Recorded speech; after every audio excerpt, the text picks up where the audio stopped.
So welcome to Boxing Media Hub, proudly in partnership with Falcon Contracting and Jam's Boxing Chat. And with me now, I've got a familiar face. It's a face that everyone loves. It's Bec Connolly, Miss Lady Luck. Hi. How you doing, Bec? Excuse me, I'm fresh out of work. As long as you're fresh. How you doing? Are you all right? Yeah, not too bad, thank you.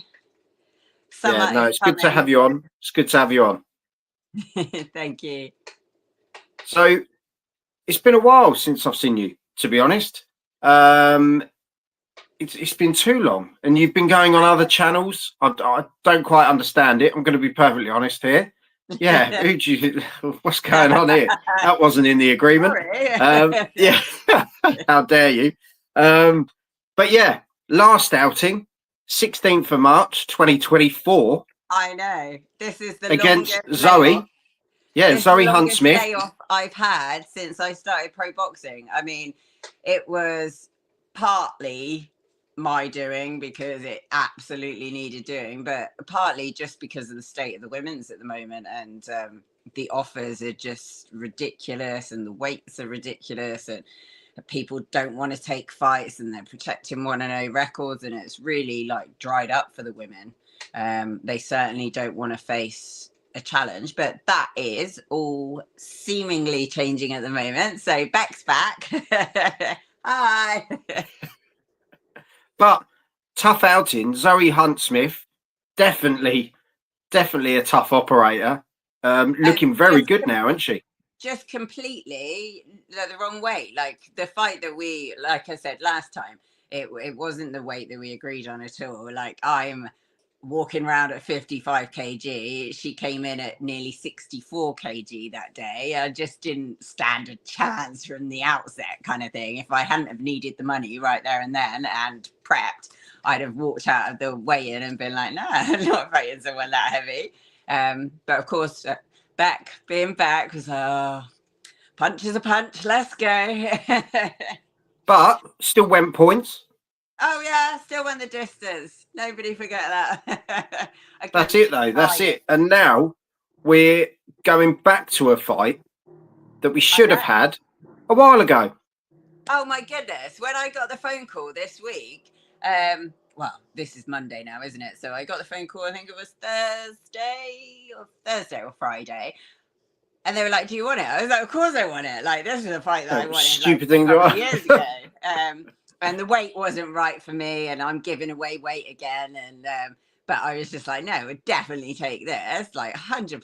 So yeah, no notice again. Well, I say no notice. We've got next week, so we've got a week to prep.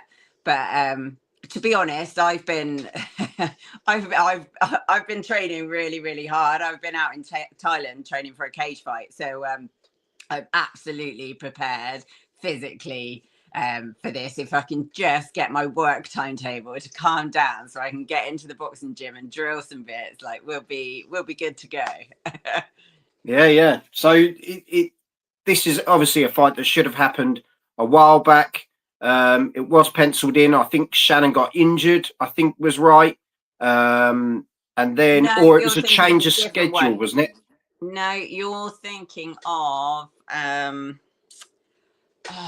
and you're thinking of me and Gemma the other way round. Gemma. See, I thought this originally was meant to happen. I'm sure this was in the pipeline before. No, I know exactly who you're thinking of, but I can't think of her name right now. It will come to me during the course of this.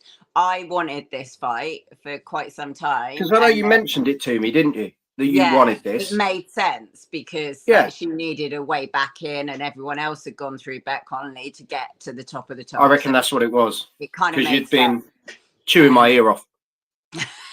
That does not sound like me. So yeah, when I got this phone call, I was like, yeah, of course. Like, she's a lovely girl. Like, we sparred plenty of times. Like, I'm sure it'll be absolutely fine. And yeah, it was like, what a good away corner opportunity. Yeah, 100%. And as I say, she needs this. She needs to get back into the mix because, you know, her last outing, there was a loss. before that, I think she had Gemma. She had Gemma Rueg, which she won. But I think that was like, December 2022. So she's had a, don't get me wrong, there was a lot of stuff that was said to Shannon Courtenay that shouldn't have been said. There was a lot of hate. There was a lot of unnecessary talk towards her, which I think is like the key to the whole thing. But there's been so much unnecessary like stuff in boxing, hasn't there? Like, it is, to a certain extent, you sign up, like, it's not very nice, but I kind of know when I get it, like, it's the drill back. It is what it is. You don't get the highs without facing all the... But you don't really get it back. No. I have been really, really lucky, but there has been, like, I get the other side of it now. Like, they don't understand that I've never, like, there's a massive difference between a warrior and a journeywoman or a man, and I've never, ever taken a walk around in my life that they just see a record. They maybe haven't seen the fights and they're like, she's terrible, like, not seeing how close these fights were and everything else. And it can get like really too much. And like, if like, there has been some bitchy little comments like, who the hell does she think she is, blah blah blah, and I'm just like, you know what, it comes from a place of insecurity when people do that, don't they? You're not happy if you're throwing hate at another person for something that they do for their career. Like, there's something internally with you, isn't there? It's hard to take, but at the end of the day, when you sit back and think about it, you're like, okay, that person's like reflecting what's on their insides. It's got absolutely nothing to do with you. You carry on in your little like lane and stay in your lane. You're absolutely fine. And that's the same with everyone, isn't it? Stay in your lanes. Yeah, and that's it. Everyone's got their different journey. Everyone's come from a different background, different past. We're all heading in a different direction as to what we want to achieve. And you've been a real ambassador for the sport. I know I go on about this, and you love it, so I'm going to do it anyway. But you've always been consistent. You've always been someone who praises people. You've pushed people in the right direction. You've had a rough ride, personally and in the sport. I big people up so much when they deserve it, obviously, because I don't want any of the girls to go on the journey that I've been on. Like, it's been tremendously physically, mentally, spiritually heartbreaking. Like, it really has. And you don't want to play a little violin all the time, but at the same time, I don't want that for the next like gen that are going in. Like, yes, there's girls that are going to be Olympic level and their road is going to be like tough in their own ways. Like, absolutely, I don't think for a second the top of the top aren't having like a crisis at any given moment. But I don't want the sport to be just the top of the top. And bearing in mind, like, people need to realize that you don't get to be a pro without being a certain level in the first place. So when you're telling someone they're shit, oh, they're this, they're that, like, do you know the journey they went on and how many wins and how many people they had to get through to get to even turn over?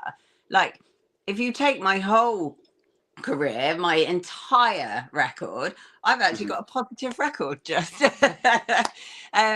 and I think that when I look at the men and everything else, do you know what they had to do to get there? Like, you have a word with yourself. You're calling a professional, someone that was good enough to turn over, you're calling shit. Like, what the hell? Have a word with yourself. Like, come on.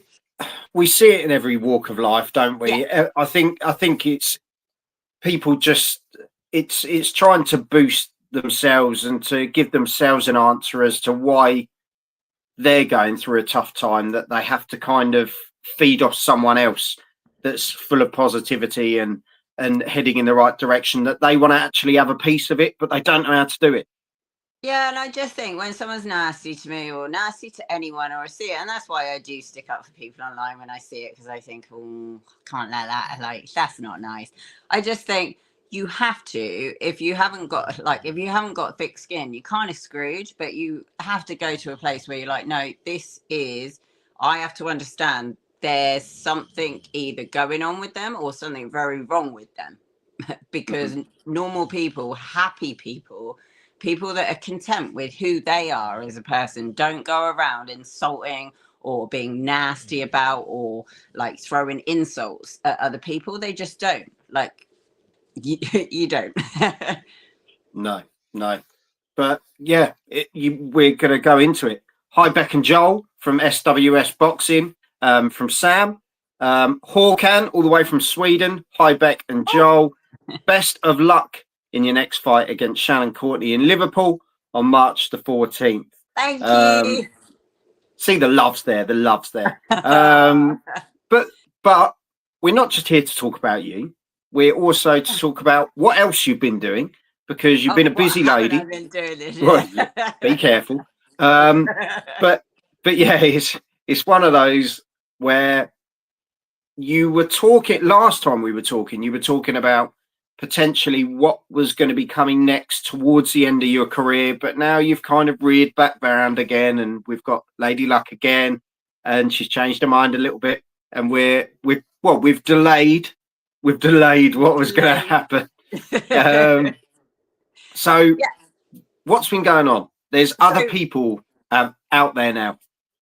Yeah, so Danny and Gemma have played a huge part in this, getting my head screwed back. Got to say, big shout out to them.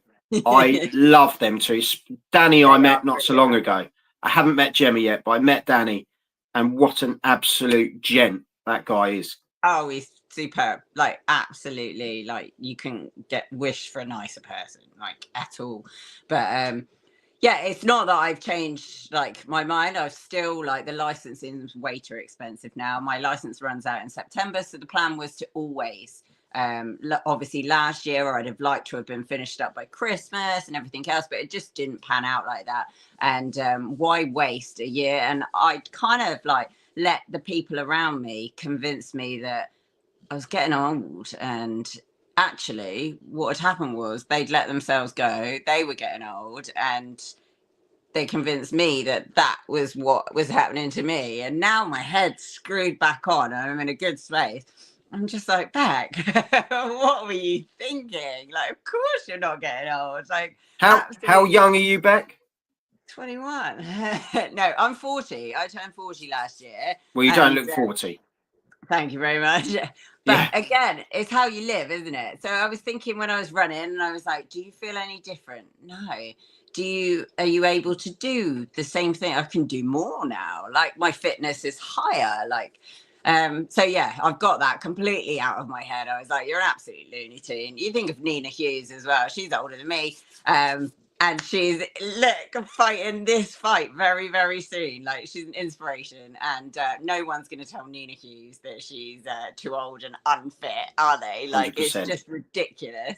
So yeah, I kind of gave myself a wobble over that, and told myself to stop being such a dickhead, basically.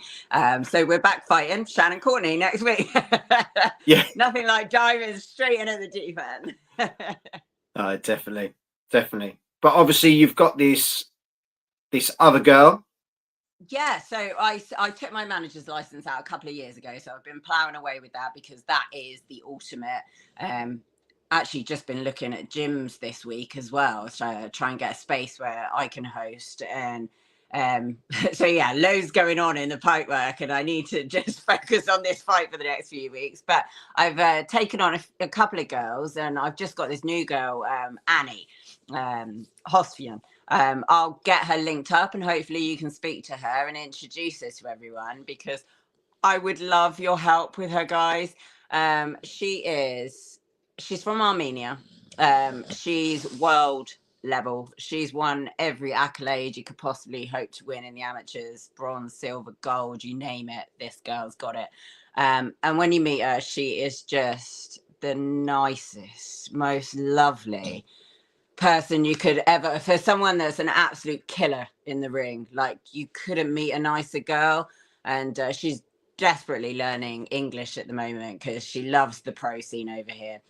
So she's just come out of the Worlds for the amateurs, and she's just got her pro license, and she's deciding to go with me, which is really, really brilliant. But my thing is, and I've been trying to get her seen by some of the bigger promoters like Matchroom and Boxer and everything, but so far not had much luck, and the Armenian thing is kind of standing in my way a little bit. I am really hoping Frank Warren will sit down and listen to me at some point, because that would be really great. Because big shout out to Frank. yeah, I just, it's such a shame for her not to get the opportunity, like, because she is so talented. She came over to us. When did I go to Thailand? I went to Thailand January. So she was all of January. She was here, and I was desperately trying to get her sparring. And shout out to Caroline Dubois, because they were great and they had us up for the day. They were really hospitable, and we had some fantastic rounds, like sparring that you'd pay to see kind of thing. And as far as I'm concerned, Caroline is I've always thought she was massively underlooked at, and hopefully no one will ever underlook at her again after this March 8th card. Well, I think she's shown, well, definitely to the people inside of boxing, but hopefully to the whole of the world, because that girl has got it all. Like, she's got scary power, scary like skills, like, and she's beautiful, lovely human being as well. Like, it's kind of sickening. What a package. They were how horrible. I know. God, imagine having all that talent. I feel really down about myself now. I'd have got with all that. Some of us weren't so lucky. Yeah. But so it was great sparring, and that's the kind of level that Annie is. And so I don't want to put her in just in, and I can get her a fight tomorrow. But it wouldn't be fair to put her in with just anybody, because she's not that level. She's way, way, way up. And I would like her debut in the pros to be like respective of where she's at now in the amateurs kind of thing. And I would love to get her signed even for a couple of fights contract, like just to show what she can do. And it was, so guys, it would really, really help me in my first endeavor, because I'm obviously learning on the job as well. But I am really passionate about this girl, and she's absolutely, you couldn't find an easier person to work with. But she does deserve to go in at the level she's currently performing at. And it's nothing to do with money. So it's not about that at all. It's about getting her in front of the right people in the right fight. And to be fair, let's be perfectly honest. I think I don't like saying women's boxing, but in the current realm of how it is, you can be in a world title fight very quickly if you're in the right position. Look at Nina. We'll go back to Nina. You know, was it her 4th or 5th fight world title? You know, unbelievable. The opportunities are there. As you say, it's just getting the right eyes and being on the right road, getting into that right place. And with your guidance, Bec, you know, I'll always scream about how great you are. I always will, because thank you. I just think you're a wonderful human being, and you'll give 100% to everyone. That's just who you are. Yeah, I have, as I say, I've been going so hard for her, and I'm disappointed with the lack of response that I've had from the bigger promotions. So I just don't want to give up on her, like, at all, and I won't. But that's where we're at the moment. So anybody that can get eyes on her, that would really help me out. Yeah, no, 100%. And Hawkan has jumped and he's put, Bec is a legend and have fought everyone in her career. 100%. Can't grumble with that. But yeah, honestly, Bec will make it happen. But your fight, couple of weeks' time, I'm absolutely buzzing for. Yeah, remember you're fighting as well. I keep forgetting that. Yeah, make sure you turn up. That'd be really nice. But no, honestly, I wish you all the best. And I think, you know, this is a big fight for both of you. Don't just think that, you know, Shannon Courtenay's turning up. This is her road back. You know, this is Bec Connolly we're talking about. This is a warrior. Like, I look at you as, say, the Bec Connolly, the Gemma Ruegg, the Malis Gangloff. I know that's a name that you're familiar with. Yeah. But but they are the tough women that put in the shift, always out there, give their all, and they're the ones we want to watch. And look, it worked for Gemma, didn't it? She came out away corner Commonwealth champion. So she's inspired me now the other way around. Like, it really has. And yeah, obviously, the days are long and everything else, but I'm not looking to just go into this fight. Okay, a week's notice isn't ideal, but I'm absolutely in shape. I'm absolutely ready to fight, and I absolutely want it. And it's a name to beat as well, isn't it? So yeah, it's not like I haven't been training or anything. So it's not like like the alley fight that I was on the scaffold and I hadn't trained for blimmin' months and months and months, and I got ready in like, what was it, 4 days. I still think I won rounds in that fight, so that was all right, but I hadn't been training at all. Whereas this time, maybe I haven't been training boxing, but I've been training, and I'm fit at the moment. So I think you know how to box, Bec. Let's be perfect. Let's hope so. If you haven't got it by now, do you know what I mean? If you haven't got it by now, it's a bit worrying, isn't it? I know. That's what Paddy said to me earlier. Actually, I'm with him tomorrow, so that's been really great. So yeah, with Paddy Tuesday and Wednesday, and with Danny and Gemma Wednesday, and then down in Oxford sparring on Sunday. So hopefully 8 sets of spars will be set to go. And then actually I've got a fight the week after. You'll have to look up her name because she's new. She's very good. I think she stopped a couple of girls, but they really rate her.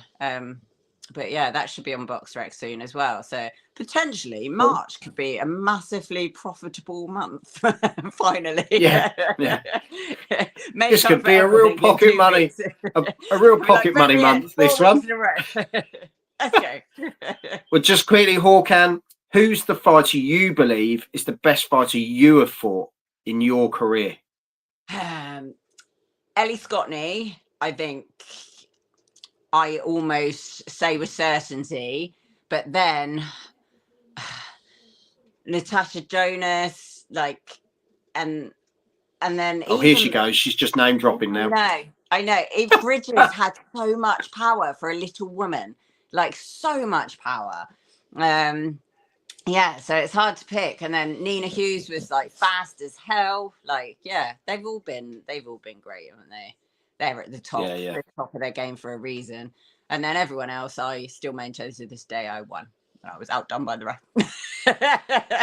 There you go. And I'm with you. And but I will get the tick on my bucket list this year. I will meet Bec Connolly in person. That is going to be my. That's up there. So no pressure. No pressure. I'll make it happen. But yeah, bless you. But honestly, big fight coming up. Want your prediction? Jonas versus Price. Jonas all day long. Well, all right then. And it makes Bec look even better. Yeah, I want that win. I want her to win. I believe she can win. I hope she wins. Like, that is. Well, there you go. I didn't really have to say a lot there. Thanks, Bec. And yeah, honestly, keep doing what you're doing. Ignore the haters. You know, you are just. I will say, for the most part, Team Lady Luck is like absolutely phenomenal. So don't think I'm dwelling on like the odd couple of losers. I'll say they're a great team. Well, I think what you've done is you've been through the tough times, you've learnt from the tough times, and you've come out even stronger. And I think that just shows the sort of person you are. And what was the name of your Armenian girl? Annie. So what I'll do is I'll post on the comment thread under your links. I'll post her Instagram so everyone can go check her out for me. Yeah, and maybe we can all get on to the big promoters that this is the girl they need. Well, this is it. We're all for giving people opportunities. Regardless of where they're from, what their background is. Everyone deserves an opportunity. And I wish Annie all the best. She couldn't be with a better person, as far as I'm concerned. And I wish you all the best in the future, Bec. It's lovely to see you. Rachel sends her love. as one of her Bye, favourites. Rachel. And yeah, we'll definitely have a catch up soon. And stay in touch as always, won't you? 100%. You take care. Thank you very much for your time. Bye. Take care, Bec. Bye. Bye.